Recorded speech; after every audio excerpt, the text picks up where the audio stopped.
খুব মুশকিল বলা।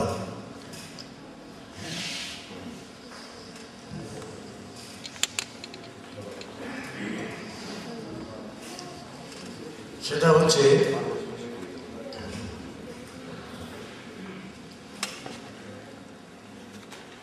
নারীদের নিয়ে।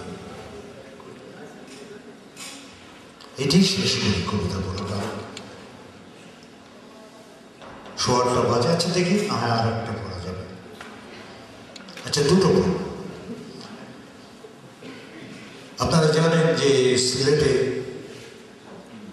নূরজাহান বলে একটি মেয়েকে পাথর মেরে হত্যা করা হয়েছিল ফতোয়া দিয়ে।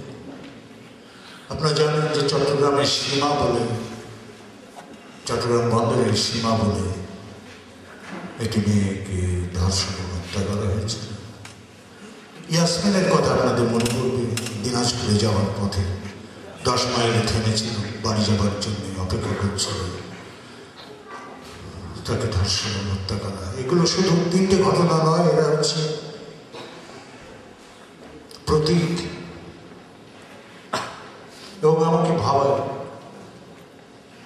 আমরা কি করছি।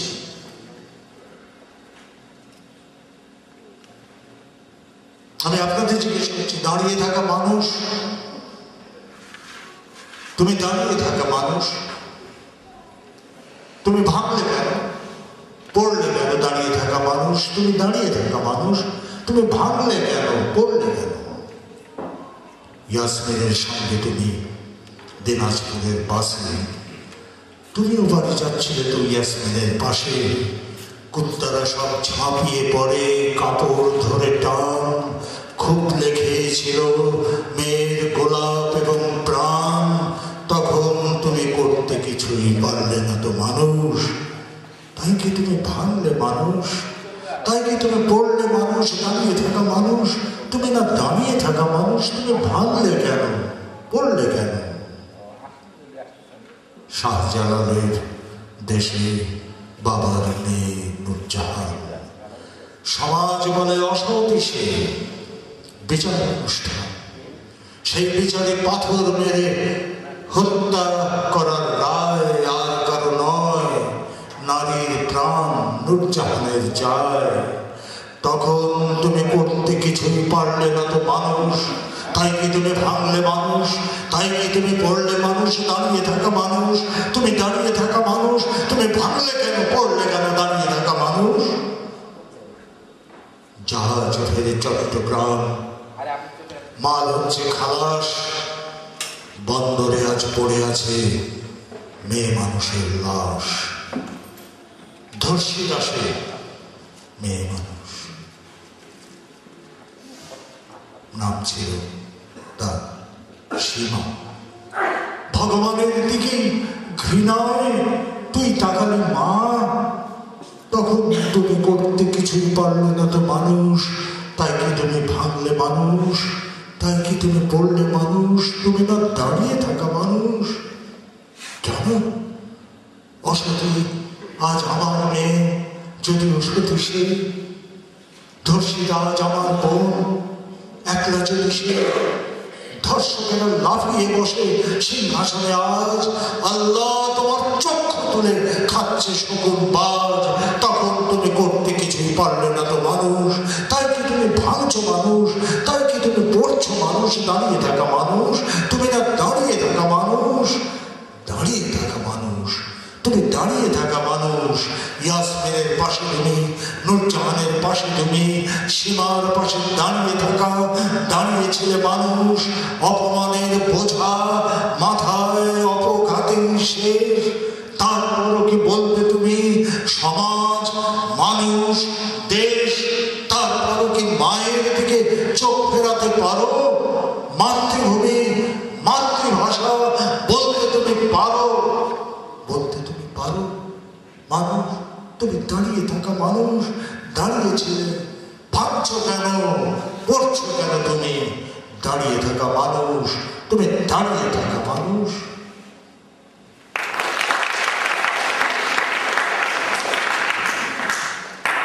আমার আজকের মতো রাজশাহীতে এসে আপনাদের সামনে কিছুক্ষণ দাঁড়িয়ে কথা বলা গেল। আপনাদের মতো স্বজন, প্রিয়জন এবং বন্ধুজনদের সঙ্গে একটা সন্ধ্যা কাটানো গেল, তো তাদের আরো একবার ধন্যবাদ। কাগজটির নাম চিহ্ন, তাই তো? আচ্ছা, চিহ্ন না, চিহ্ন। আর হাসান এসছেন তার অসুস্থতা সত্ত্বেও। এটা শুধুই সম্ভব কারণ রক্তের চোখ গাঢ় সম্পর্ক। আমরা যে যেখানে কলম হাতে একটু আঁকাঝোঁকার লেখাজোকার কাজ করি, আমাদের সম্পর্কটা রক্তের চোখ গাঢ়।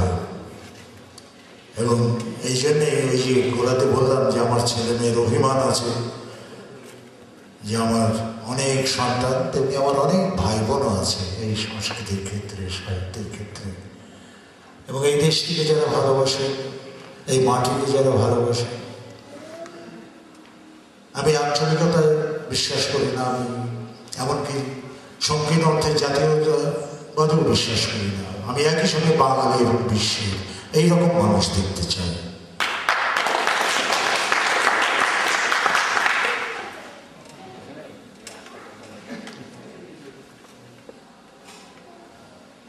মৃত্যুর সঙ্গে আজ আমার ফাটাফাটি হয়ে যাবে, তার বড্ড বেড়েছে পার। রবীন্দ্রনাথের সেই আদিকালের এক কবিতায় এক বিখ্যাত পদের অর্থ ভুল ধরে করছে সে লাফালাফি আমার চারদিকে, মরণরে তুহু মম শ্যাম সমান। তাতে আস্পর্ধা পেয়ে মৃত্যু এখন নখরে দাঁতে ছিঁড়ছে ধান মাঠ থেকে আমাদের বন্ধুদের একে একে করে চলেছে গ্রাস।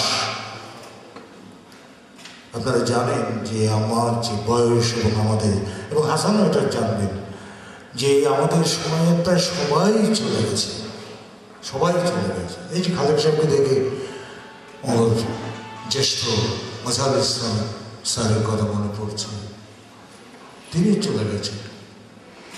শামসুর রহমান নেই, হাসান হাফিজুর রহমান নেই, আবু জাফর ওবায়দুল্লাহ নেই, সাইদ আতিকুল্লাহ নেই। কোথায় যাবো, কার সঙ্গে বলবো? অনুজেরা চলে যাচ্ছে, আখতারুজ্জামান ইলিয়াস নেই, সেলিম আহমেদ নেই, কত নাম। আমার চিত্রকর বন্ধুদের ভেতর রশিদ চৌধুরী নেই, দেবদাস চক্রবর্তী নেই, আমিনুল ইসলাম নেই, কিবরিয়া নেই, নেই নেই নেই। তো মৃত্যুর সামনে এসে দাঁড়ায় যখন, তখন বলি যে মৃত্যুর সঙ্গে আজ আমার ফাটাফাটি হয়ে যাবে। এই মৃত্যুর বিরুদ্ধে আমি এই কবিতাটির প্রতি শব্দে আজ সেই ত্রাস খুন করে গেঁথে চলেছি পঙ্ক্তির পর পঙ্ক্তি। এখনো আমার কবজিতে নেই সাহসের কোনো কমতি, কিংবা নির্মাণের কিংবা সৃজনের। আসলে এই জীবনের কীর্তি কথাই আমি অবিরাম লিপিবদ্ধ করে চলেছি মৃত্যুর বিরুদ্ধে। এর জন্য তো আমি সেই কবে থেকে গিয়েছি কত যুদ্ধে, আর সেই যুদ্ধের ধরনটাই বা কি? বোমা বা বন্দুক নয়, কলমের নিব আর কাঁধের ওপর লাল একটা পাখি। সেই পাখি এক ভোরবেলার পূব আকাশের পটে সজনে গাছের ডালে যে একদিন বসেছিল, যে আমাকে দিয়ে প্রথম লিখিয়ে নিল কবিতার দিকে পঙ্ক্তি। তারপর থেকে আজ এই ৩-২০ বছর কবিতার পর কবিতা। খুব ভালো করে জানেন আমার ঈশ্বর যে আমি এইভাবে হয়ে উঠি ঈশ্বরের প্রতিদ্বন্দ্বী। আর তিনি ঈর্ষাকাতর হয়ে কিছুই করতে না পেরে এখন এই আমার বিরুদ্ধে লেলিয়ে দেন মৃত্যুকে। ওকে তো ছুঁতে পারবো না, শব্দে শব্দে অমরত্বের নির্মাণ। বরং কাজ করো না, একটা কাজ করো, ওর বন্ধুদের একে একে নিপাত করে ওকে একা করে ফেলো, ঘনিয়ে তোলো অন্ধকার ওর ওই কবি কবি চোখে। কবর খননের শব্দে শব্দে ওর হাড়ের ভেতরে কাঁপন আনো উত্তরে শীতের। এতে ধসে পড়বে ওর ভিতের যাবতীয় কংক্রিট। ভেঙে পড়বে ওর ভেতরের সেই দালান, যার ভেতরে বাস তুলেছিল সে মানুষের জন্য বাদশাহী জীবনের সমান। আমি তোমার চালাকিটা ধরে ফেলেছি ঈশ্বর। কতটাই বা বুদ্ধিমান তুমি, ওহে শক্তিধর। আমি তোমার মৃত্যুদূতেরও নখদন্ত দেখেছি। কতকাল আমি কত কবরের মাটি ও চিতার থেকে ভস্ম তুলে দেখেছি, আমার শরীরে ও মুখে দাঁড়িয়েছি কত বিনাশের সম্মুখে। এখন একা হতে হতে আমি আর মৃত্যু যখন মুখোমুখি, তখন আর কিছু নয়, মৃত্যুর সঙ্গে আমার শেষ খেলাটা হয়ে যায় এবার, যদি হয়। এই খেলায় মৃত্যুর বিপরীতে লড়বে আমার কবিতা, আমার নাটকের সব কুশীলব, উপন্যাসের নন্দীয় ভৃঙ্গেরা বাজাবে করতাল সীমা, ঘোর সেই রব স্তব্ধ করে দেবে আজ মৃত্যুর বর্ষিয়া।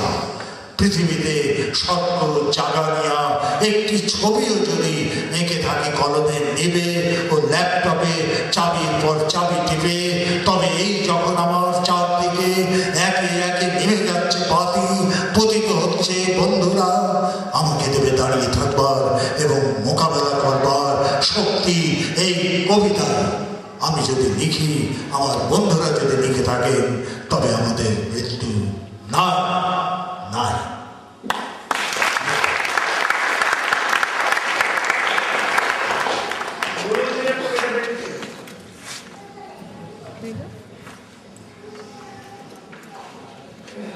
নুরুদ্দিনের কাব্যনাটকের যে প্রস্তাবনা, সেটা আমার মনে নেই। আর এতক্ষণ আবৃত্তি করবার পরে কণ্ঠের অবস্থাটা এমন নয় যে, অনেক প্রস্তুতি নিয়ে আপনাদের কাছে এসেছি। আপনারা তো সহজ শ্রোতা নন, কেউই। আশা করি যেটুকু বলেছি আপনাদের কাছে খুশিভাবে পৌঁছে। অনেক ধন্যবাদ।